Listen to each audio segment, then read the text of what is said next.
Here are some young adult fantasy book recommendations to satisfy that craving that you have for a good old fantasy book.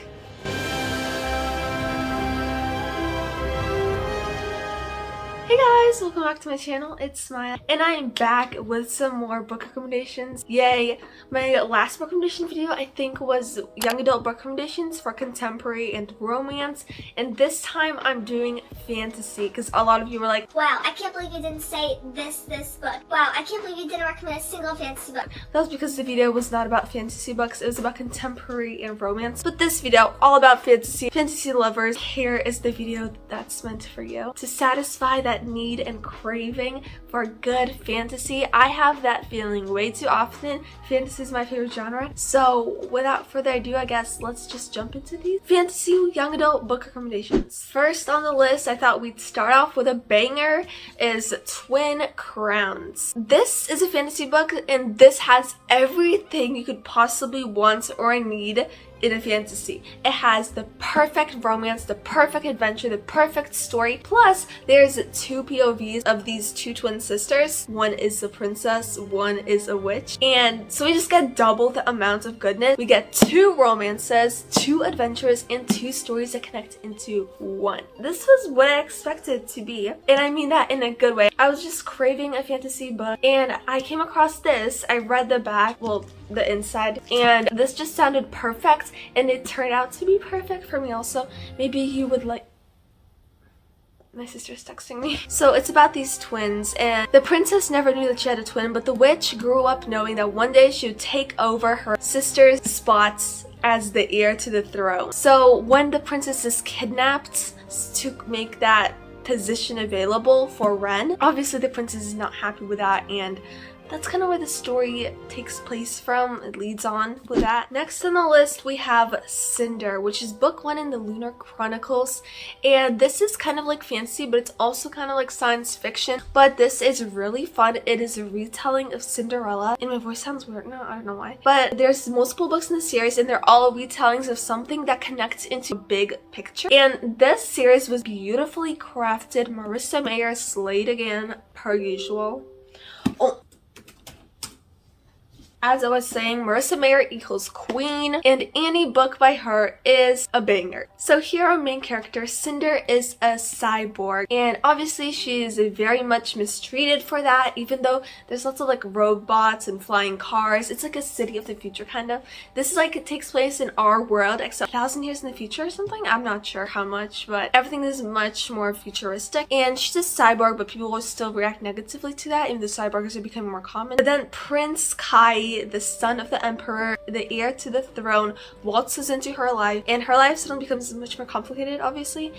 She starts learning things, learning the truth behind some well-hidden secrets, and more about her past, where she came from, and lots of plot twists. The first book in the series, I feel like, is probably the worst book in the series, but it's still really good. So that's like saying something about the other books by that if this awesome book is the worst in the series, the other ones are just a million times better, and they get better and better and better. But personally, I really have a soft spot for Scarlet because of the romance that's in there. It's just the best one, in my opinion. My phone is like acting up with the light thing. Next we have Gilded. This is also by Marissa Mayer, and I loved this, obviously. This is probably one of my more least favorites of her, but it was still really good, obviously. This is a retelling of Rumpelstiltskin, and our main character, what was her name? Serilda. Our main character, Serilda, is taken away, kidnapped into a castle because she says she can weave straw into gold, and obviously she can't. We know the story of Rumpelstiltskin, but this is a very fun one also. Cute romance, fun villagey vibes, also haunted castle vibes. This is like a very cozy read. This is perfect to pick up on a rainy day. Next we have Heartless by, you guessed it, Marissa Mayer. Since we're already going on a little ramble, about her books. Might as well continue on with this instead of putting it somewhere else randomly in this video because I'm still gonna talk about it, so might as well talk about it now. This is my favorite Marissa Mayer book and my favorite book, period. Just memorize this cover so next time you go to the bookstore you can get this book. And this is, you guessed it again, another retelling, this time about the Queen of Hearts and her backstory. Once she was just a girl who had dreams of her own. Very much Alice in Wonderland vibes, obviously, since it takes place in the same world as Alice in Wonderland. And there's also a very lovely forbidden romance. A little warning, after you finish this book, you might just be staring at your wall for a couple of hours in shock and silence and sadness with dry tears on your face. And ironically, I hate sad books, but this one is my favorite book ever. Maybe because for the majority it's not sad, only the ending part is sad. Yeah, this is a banger. This also made me very hungry because Catherine loves to bake, and the whole time they were like describing these delicious treats she was baking, and I was just like wanting to reach into the pages and grab some of that for myself. But yeah, heartless. Oh, also, when you finish this book, you're going to understand the title a bit too well. It just makes a bit too much sense. Next book I'm going to talk about is The Cruel Prince. This is a very popular one, but I'm still putting it in this video because it is very good. But the mistake that a lot of people make, which makes them not like this book, is they walk into it expecting an enemies to lovers romance. If you're expecting that, you're not going to enjoy this book because the romance in this book is like a teeny tiny 5% maximum. Maybe it's even like a 3% of the whole story. There is enemies to lovers, but it's like such a tiny side plot. But what we do get from that is definitely worth it. And this book is still fun. Like, we have this courtly intrigue, this badass main character Jude, and I feel like Jude is just the blueprint. Like every other badass main character I read about, I compare them to Jude. I'm like, obviously other badass characters shouldn't be compared to anyone else, but I'm just saying, like, it feels like the writers are just trying to get a very good one, but Holly Black wrote this character the best. Anyways, this is about Jude and her sister, except it's mostly about Jude. Their parents were killed and they were taken into this fantasy world, Elfham, and they basically grew up almost all their lives there since they were like age 7 or something. So they were like the only humans growing up in a world full of elves, fays, nymphs, fairies, you know. And when I say I want to read a book about fae, this is what I mean. This gave exactly the vibes that I expect when somebody recommends me a fae book. For me personally, this is the standard. And not only that, but the books also get better as they go on. So the next book, Wicked King, is even better than this one, and then Queen of Nothing is very good also. I wouldn't say even better. I feel like it's on the same level as The Wicked King, but yeah, don't go into this with high expectations though, even though that will probably be hard for you since I just hyped this book up so much. Sorry, my bad. But just forget everything I said and go in pretending like this book isn't going to be that great, and then you'll be surprised. Next book recommendation is All the Stars in Teeth. This one, I kind of forgot what it was about. Let me read the back and like refresh my memory. Oh yeah, this is basically about main character Amar, who all her life has spent training to be the High Animancer, I don't know, the Master of Souls, basically. When her demonstration goes awfully wrong, she kind of flees with this dude, a mysterious pirate Bastion, and they kind of go on an adventure across the other islands. They conquer beasts, slay beasts, find things, I don't know. It's just an interesting, fun adventure. And if you want like a mermaidy, oh yeah, I forgot to mention, this kind of like goes around like the theme of mermaids and sirens as well. If you want something like that, then I would recommend this book. Hey guys, Editing Maya here, and another book that I forgot to mention that kind of revolves around the same like mermaid, siren, pirate theme is The Sunken City. This book is a fun adventure. It starts out with Amar being a pirate. She was raised on a pirate ship her whole life, with her uncle being the captain, and then one day she goes overboard. I think she jumps in. I forgot how she ended up in the ocean, but anyways, she sinks. Then she wakes up to discover herself in an underwater city and discovers that she is the princess of it. So this was really fun, except the first half of the book was kind of cringy, I feel like, because the writer was just like beginning on their writing journey, so it was read a bit like a fan fiction, not in a good way. It was kind of cringy, and Amar, she's like said to be really badass and stuff, but I didn't really see any of that. It was like they were telling us how cool she was, but we didn't actually see how cool she was. And then also the love interest, Finn, I didn't like him. But then the second half of the book, the writing style definitely improved, and the story definitely got better, and everything got better. The characters, I liked the characters more than I did before. And then the second book in the series, The Fallen Witch, is amazing. 5 stars, or 4.75 stars.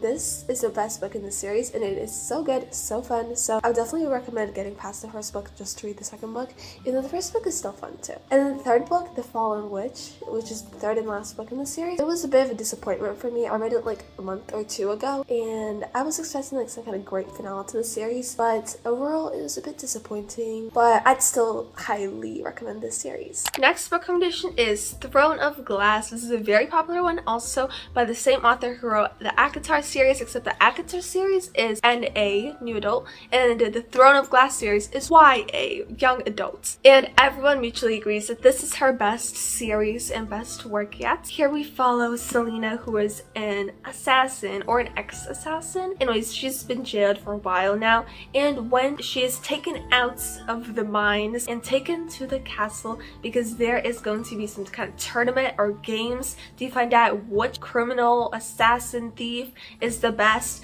and they will become like the king's like personal executioner or something, or private assassin. And she's like obviously doesn't want to like kill for the king. She'd rather kill the king. But this is better than being jailed in the mines for who knows how much longer. So obviously she takes this chance. And the majority of the series is YA, but I'm pretty sure the last 3 books have some not YA stuff, which I just skipped, so you can just skip it also. But I am kind of mad at Sarah J. Maas for doing that. Like, you start writing a YA series and you just kind of convert it. Like, just continue on with a YA theme, you know? Nevertheless, this series is still really amazing. It has a special place in my heart. I love the characters also. And when you read the last book, you're just gonna be like sobbing, but not really in a bad way. Well, with sadness, but with happiness also. And this series took me a few months to read. It is a pretty slow-paced series, but it's all worth it. Next book recommendation we have is Defy the Night. This is about a kingdom that's falling apart, and the king is like desperate to hold it all back together, and it is falling apart thanks to a disease or something that has been spreading for a while now. Sorry.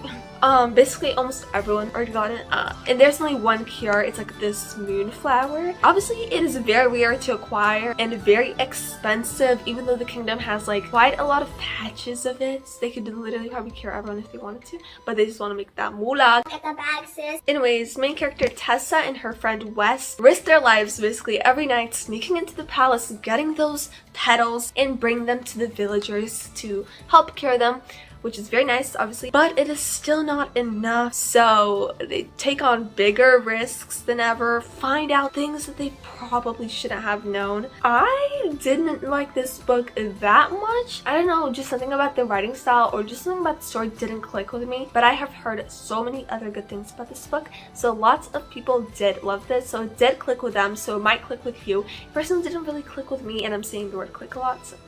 Next book recommendation is A Rush of Wings. This I have not heard basically anyone talking about. I don't think it's very popular at all. Anyways, this is about Rowena, and she always knew that there was magic within her.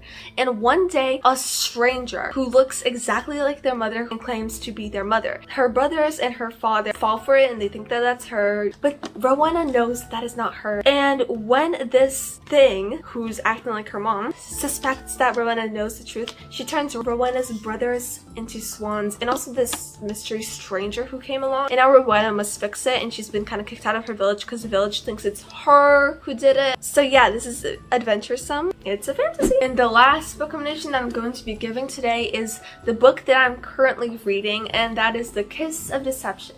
If you're subscribed to me, and if you follow my Goodreads, and if you basically have watched any of my videos before, then you know that I've been stuck in this book for a while now. And by stuck, I mean kind of like reading it forever. It's like taking me a while to read this. I think I'm at 1 month now. In my last video I said 2 weeks, but 2 weeks has passed since that video. So this book is taking me a very long time to read. I'm currently at page 430 basically, and this book has like 480 pages. I have 50 pages left. Woo, almost done. I don't know why this is taking me so long. Maybe I do. It's kind of slow, but a lot of other people have liked this book, so maybe you will too. That's why I'm still putting it into this video. And the vibes of this book is what I like the most. The first quarter of the book I liked. The vibes were nice. It was nice to see how a princess adjusts to the life of a commoner village maiden. And then from then on, the story just became more dragging and slow, and I don't know, I don't really connect with the story anymore. The reason I keep reading it is for the vibes, and I'm almost done with it, and I want to read Dance of Thieves, so gotta finish this book first. Those were all the book recommendations. I hope you guys enjoyed. I hope this video was helpful, and I hope you found a new book to read. Don't forget to subscribe and follow my socials and follow my Goodreads down below. It's all linked down below. And I'll see you guys in my next video. Comment what other book recommendations you want to see. Maybe I should do dystopian book recommendations next, even though I honestly haven't read that many dystopian books. So first I'm gonna have to read some more. Anyways, yeah, subscribe, and I'll see you guys in the next video. Bye!